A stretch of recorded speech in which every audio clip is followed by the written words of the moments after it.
12 বছরে বিসিএস সহ 30টি নিয়োগ পরীক্ষার প্রশ্ন ফাঁসের মামলায় গ্রেপ্তার 17 আসামিকে ঢাকার সিএমএম আদালতে হাজির করা হয়েছে। এ বিষয়ে বিস্তারিত জানাতে আমাদের সঙ্গে যুক্ত হচ্ছেন সহকর্মী লিটন মাহমুদ। লিটন, আসামিদের বিরুদ্ধে কি অভিযোগ আনা হয়েছে এবং রিমান্ড আবেদন করা হয়েছে কিনা, বিস্তারিত কি তথ্য আছে আপনার কাছে?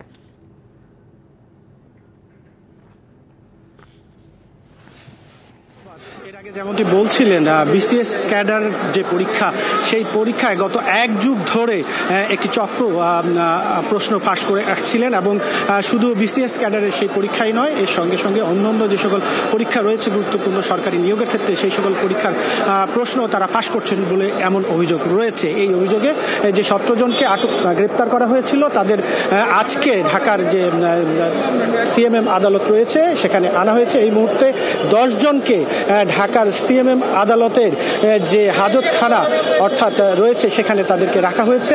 250টিরও বেশি ডিজাইন অপশন নিয়ে ওয়ালটন স্মার্ট ফ্রিজ, বোঝে আপনার প্রয়োজন।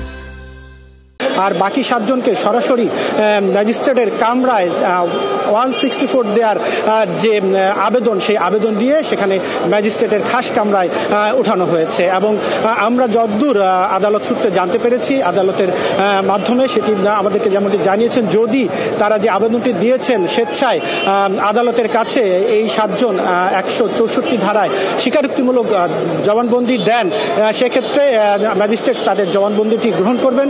অথবা আসামি যদি তাদের ইচ্ছা প্রকাশ করেন যে তারা জবানবন্দি দিতে ইচ্ছুক নয়, সেক্ষেত্রে তাদেরকে হয়তো আবার আদালতে তোলা হবে। এবং এই মামলায় আসলে তাদেরকে যেহেতু রিমান্ড চাওয়া হয়নি, সর্বশেষ যদি তাদের আইনজীবীরা তাদের জামিন চান, তাহলে সে অনুযায়ী জামিন শুনানি অনুষ্ঠিত হবে এবং জামিন পেলে তারা মুক্ত হবেন, অথবা জামিন না পেলে তাদেরকে কারাগারে পাঠানোর আদেশ দিবেন আদালত। এই ছিল সর্বশেষ তথ্য। লিটন, আপনাকে অসংখ্য ধন্যবাদ। আপনি সংবাদ সংগ্রহে থাকুন, পরবর্তীতে আবারও যুক্ত হব আপনার সাথে।